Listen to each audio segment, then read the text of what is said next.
আসসালামু আলাইকুম। আশা করি প্রিয় ভাই বন্ধুরা সকলেই ভালো আছেন। আলহামদুলিল্লাহ, আপনাদের দোয়ায় আমি অনেক ভালো। তো আজকে কিছু কথা বলবো দুবাই এর বিষয় নিয়ে। আপনারা দেখেছেন ইতিমধ্যে দুবাই পুরো শহর পানিতে ভেসে গেছে। এয়ারপোর্ট থেকে ধরে মার্কেট থেকে ধরে সবকিছু পানির মধ্যে তলিয়ে গেছে।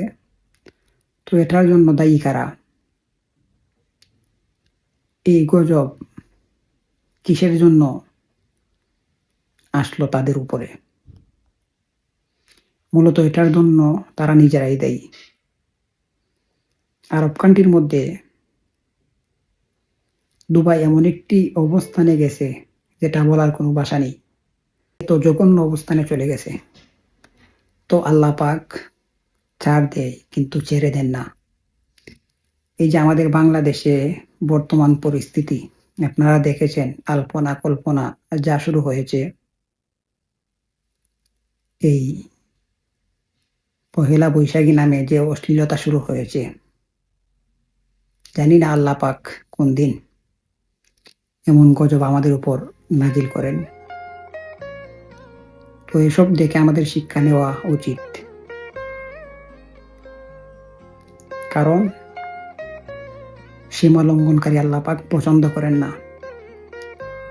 আল্লাহ পাক যেভাবে চলতে আদেশ করেছেন, যেভাবে চলার পথ আল্লাহর রাসূল দেখিয়ে দিয়েছেন, আমাদের উচিত সেই পথে চলা, আল্লাহ পাকের আদেশ মেনে চলা, অমান্য না করা।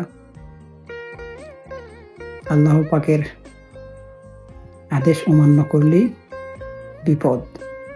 আল্লাহ পাকের কাছে দোয়া করি যেন এমন কোনো পরিস্থিতি না হয়। তো সবাই ভালো থাকবেন, সুস্থ থাকবেন। এই ভিডিওটি সবাই বেশি বেশি করে শেয়ার করবেন। আসসালামু আলাইকুম।